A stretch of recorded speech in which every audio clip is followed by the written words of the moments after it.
बरेली से नए मार्गों पर दौड़ेंगी एसी स्लीपर बसेस, यात्रियों को मिलेगी बड़ी राहत। दीपावली और छठ पूजा पर यात्रियों को बड़ी सौगात मिलेगी। रोडवेज बरेली से 15 नए अंतर्राज्यीय मार्गों पर एसी और स्लीपर बस सेवाएं शुरू करने जा रहा है। निजी ट्रैवल एजेंसी से मिल रही चुनौती का मुकाबला करने के लिए रोडवेज ने बेड़े का विस्तार तेज कर दिया। हाल ही में 20 नई एसी बसेस मिलने के बाद बरेली परिक्षेत्र में इनकी संख्या 52 हो गई। दीपावली से पहले 4 वॉल्वो और 4 एसी स्लीपर बसेस जुड़ेंगी। इससे यात्रियों को आरामदायक सुरक्षित यात्रा मिलेगी। वाराणसी में प्रॉपर्टी का सुनहरा मौका। वाराणसी में जमीन में निवेश करने का ये सही समय है। गंजारी इलाके में 2026 तक अंतर्राष्ट्रीय क्रिकेट स्टेडियम तैयार हो जाएगा, जिससे आसपास की जमीनों की कीमतें तेजी से बढ़ेंगी। यहाँ वर्तमान में प्लॉट 30 से 40 लाख रुपए प्रति बिस्वा तक मिल रहे हैं और अगले 1 से 2 सालों में 30 से 40% तक रिटर्न मिलने की संभावना है। इसके अलावा शिवपुर बाबतपुर रोड के बीच में निवेश का शानदार मौका है, जहाँ 1000 स्क्वायर फीट का प्लॉट 20 से 35 लाख रुपए में उपलब्ध है।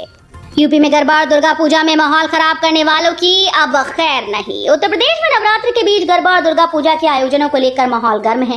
हिंदू महासभा ने आरोप लगाया कि गैर धर्म के लोग ऐसे कार्यक्रमों में आकर माहौल बिगाड़ने की कोशिश करते हैं। इसी को देखते हुए अखिल भारत हिंदू महासभा ने 2 हेल्पलाइन नंबर जारी कर दिए हैं। संगठन का कहना है कि किसी भी आयोजन में गड़बड़ी करने वालों के खिलाफ तुरंत कार्रवाई होगी और आयोजक इन नंबरों पर मदद मांग सकते हैं। प्रवक्ता शिशिर चतुर्वेदी ने कहा कि अराजक तत्वों पर सख्त नजर रखी जाएगी। हाईकोर्ट का बड़ा आदेश। भूमि अधिग्रहण का मुआवजा अनुकंपा नहीं, किसानों का अधिकार है। इलाहाबाद हाईकोर्ट ने कहा कि भूमि अधिग्रहण का मुआवजा किसानों का अधिकार है, अनुकंपा नहीं। पिछले 4 दशकों से मुआवजे की मांग में हो रही सरकारी देरी को अदालत ने गंभीर चिंता का विषय बताया।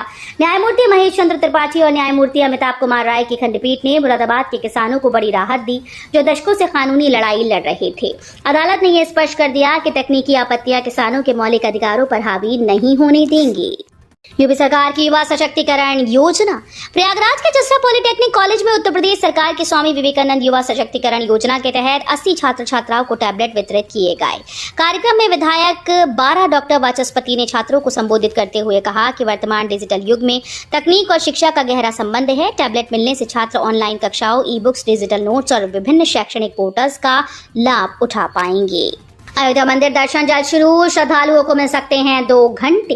अयोध्या के राम मंदिर और राम जन्मभूमि परिसर के अन्य मंदिरों में जल्द ही दर्शन शुरू हो सकते हैं। श्री राम जन्मभूमि तीर्थ क्षेत्र ट्रस्ट ने ध्वजारोहण समारोह के बाद 23 से 25 नवंबर तक दर्शन प्रारंभ करने की योजना बनाई है।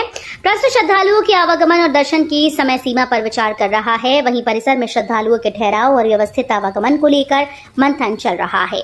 बताया जा रहा है कि भक्तों को दर्शन के लिए लगभग 2 घंटे का समय दिया जा सकता है, ताकि सभी को सुरक्षित और सुव्यवस्थित दर्शन का अवसर मिल सके। महिला शिकायतें अब महिला पुलिस से। मऊ में मिशन शक्ति केंद्र शुरू।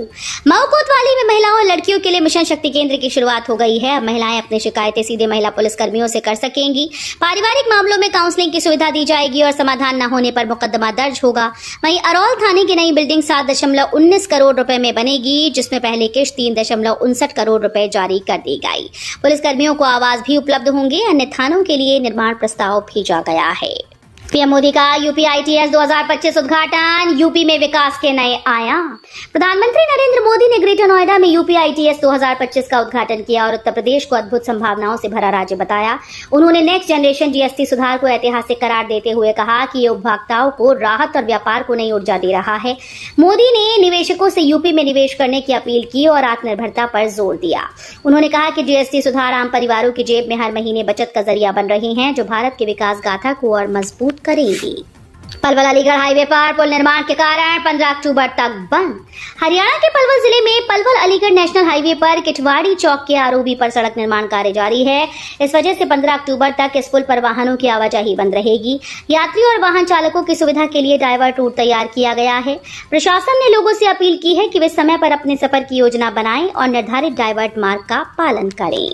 इलाहाबाद विश्वविद्यालय में पीएचडी दाखिले के लिए आवेदन शुरू। इलाहाबाद विश्वविद्यालय ने शैक्षणिक सत्र 2025-26 के लिए पीएचडी में दाखिले की प्रक्रिया शुरू कर दी। इस साल पहली बार पीएचडी प्रवेश के लिए यूजीसी नेट स्कोर को आधार बनाया जाएगा। इससे पहले दाखिला संयुक्त शोध प्रवेश परीक्षा के आधार पर होता था। इच्छुक उम्मीदवार ऑनलाइन आवेदन कर सकते हैं। आवेदन की अंतिम तिथि 22 अक्टूबर है। कुल 873 सीटों पर दाखिला होगा, जिसमें से 534 विश्वविद्यालय परिवार और 339 संबद्ध कॉलेजेस में हैं। कुल 43 विषयों में ये प्रवेश उपलब्ध होगा।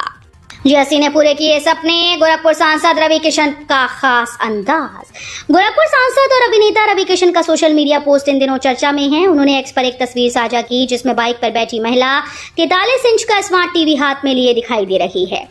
पोस्ट के साथ संसद ने लिखा कि जीएसटी दरों में कमी से त्योहारों में आम परिवारों के सपने पूरे हुए हैं। इससे पहले वे सीएम योगी आदित्यनाथ के साथ जीएसटी रिफॉर्म के समर्थन में पदयात्रा करते नजर आए थे।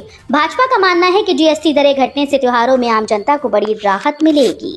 अयोध्या में मस्जिद निर्माण पर रोक, विनय कटियार ने मुसलमानों को छोड़ने की बात कही। भाजपा नेता और पूर्व सांसद विनय कटियार ने अयोध्या को लेकर विवादित बयान दिया। उन्होंने कहा कि मुसलमानों को जल्द से जल्द अयोध्या छोड़ देना चाहिए और इस शहर में किसी भी मस्जिद के निर्माण की अनुमति नहीं दी जाएगी। कटियार का ये बयान धन्नीपुर मस्जिद योजना की अनापत्ति प्रमाण पत्र न मिलने के संदर्भ में आया। बाबरी मस्जिद के पक्षकार इकबाल अंसारी ने प्रतिक्रिया देते हुए कहा कि अगर उन्हें मारकर अयोध्या से भगाया जाएगा तो उन्हें भागना ही पड़ेगा। उन्होंने मुस्लिम समुदाय के लिए प्रस्तुत नक्शे को भी स्वीकार्य नहीं बताया। रोजगार दो, सामाजिक न्याय दो, आपकी सरयू संगम पदयात्रा की तैयारी। आम आदमी पार्टी उत्तर प्रदेश के प्रभारी और राज्यसभा सांसद संजय सिंह के नेतृत्व में 31 अक्टूबर से सरयू से संगम तक पदयात्रा निकाली जाएगी। ये पदयात्रा 15 नवंबर तक चलेगी और इसमें प्रदेश के पदाधिकारी कार्यकर्ता हिस्सा लेंगे।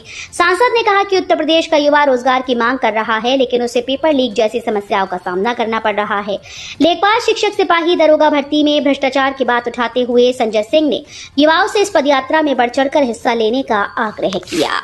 हिंडन एयरपोर्ट से दिवाली तक शुरू हो सकती है लखनऊ प्रयागराज की उड़ान। गाजियाबाद के हिंडन एयरपोर्ट से जल्द लखनऊ और प्रयागराज के लिए उड़ानें शुरू हो सकती हैं। मंगलवार को सफदरजंग स्थित भारतीय विमानपत्तन प्राधिकरण के कार्यालय में हुई बैठक में एयरलाइंस कंपनी से दिवाली से पहले इन शहरों के लिए प्रस्ताव मांगे गए। बैठक की अध्यक्षता गाजियाबाद के सांसद व हिंडन सिविल टर्मिनल विमानपत्तन सलाहकार समिति के अध्यक्ष अतुल गर्ग ने की। इस पहल से यात्रियों को राजधानी और पूर्वांचल के बीच हवाई यात्रा में आसान और तेज सुविधा मिलेगी। पीएम मोदी ने भी की तारीफ, 60+ सीनियर सिटीजन्स का अनोखा क्लब। मेरठ में 60 साल से ऊपर के बुजुर्गों ने क्लब 60 नाम से एक अनोखा संगठन बनाया जिसकी तारीफ पीएम मोदी और सीएम योगी तक कर चुके हैं। करीब 600 सदस्य इस क्लब में शामिल हैं जो रिटायरमेंट के बाद समाज सेवा और सामूहिक गतिविधियों के जरिए न सिर्फ खुद को खुश रखते हैं बल्कि दूसरों की जिंदगी भी बेहतर बना रहे हैं। 10 साल पहले शुरू हुआ ये ग्रुप आज 60 से अधिक सामाजिक प्रयासों में जुटा है। संस्थापक महेश रस्तोगी ने बताया कि व्यस्त रहना ही स्वस्थ और सक्रिय रहने का राज है।